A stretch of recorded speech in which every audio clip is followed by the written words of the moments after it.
It's junk journal day and it's time to put together my March spread in my bullet journal. So this is the Amanda Rachel Lee Doodle Planner, which is basically completely done for you, except for a couple of pages each month are plain dot grid bullet journal pages, and I like to fill them with junk journal style scrapbooking kind of vibes.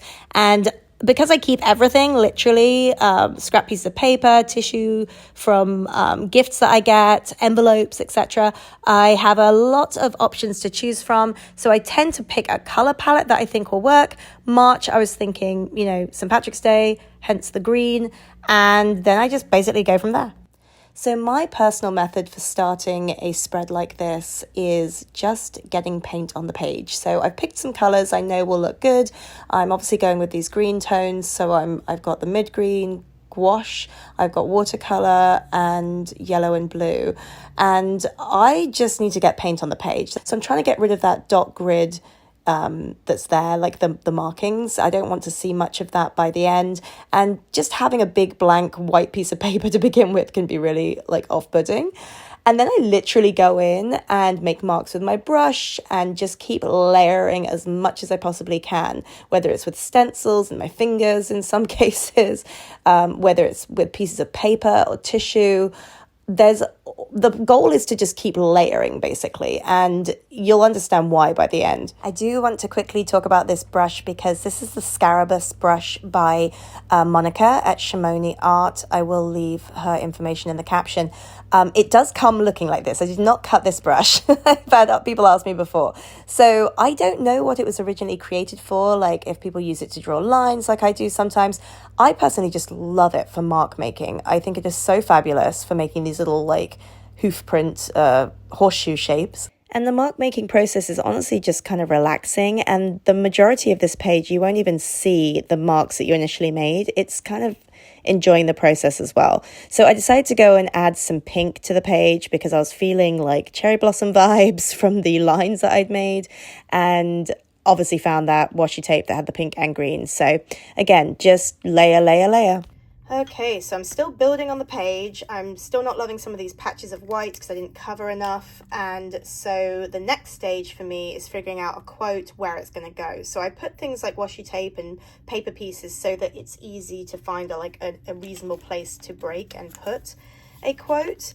Sometimes I'll have it as a section like this or cross over 2 pages. I do actually have a quote that I kind of think is perfect because this is a March spread, and I actually keep a little notebook of quotes that I find. When I find them I write them down, and this one I found literally today when looking for March quotes, and it just is perfect. It was one of those March days when the sun shines hot and the wind blows cold, when it is summer in the light and winter in the shade. It's a Charles Dickens quote. I could either do it as like a little poem section like here on this little piece of green, or I could put it up here and then write who it's by over here.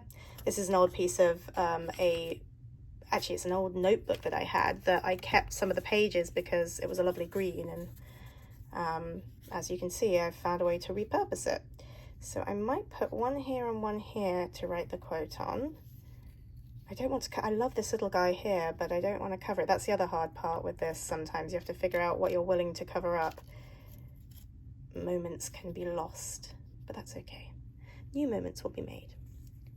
I know a lot of people are going to ask me about this. This is a very cute little label maker I got from Amazon. I'll leave the link below.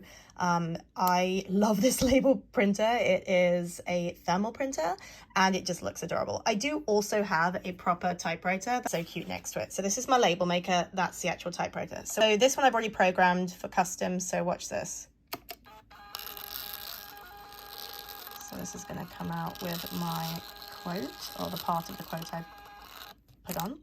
And you click the little, come on, how cute is that? Too cute.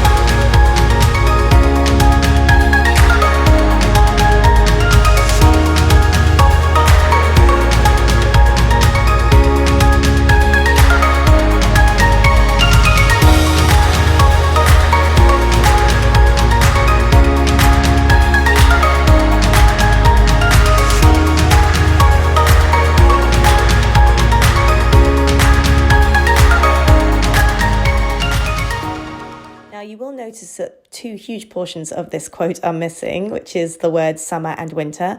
You might notice that I have tried to write them in several times and then stuck other items over the top, which is also proof that you just can keep on layering. It doesn't matter. It's a junk journal, so you can keep putting pages on. And so I tried it again, and the end result is kind of cute. I don't dislike it. I might do it again. We'll see. But for now, I think this came out super cute. I love the quote for March. And again, it's just a March spread. It's just to cover up the dot grid in my bullet journal. And it's just for me, really. But the process, as always, was almost more fun than the end result. And that's kind of the whole thing for me. Make time for art, have fun, get crazy with it, get creative. And you don't have to spend a ton of money. Just keep, colorful envelopes you like. And down the line, you can use them to create fun junk journal type spreads. My table's a complete mess, but you know what? It was worth it.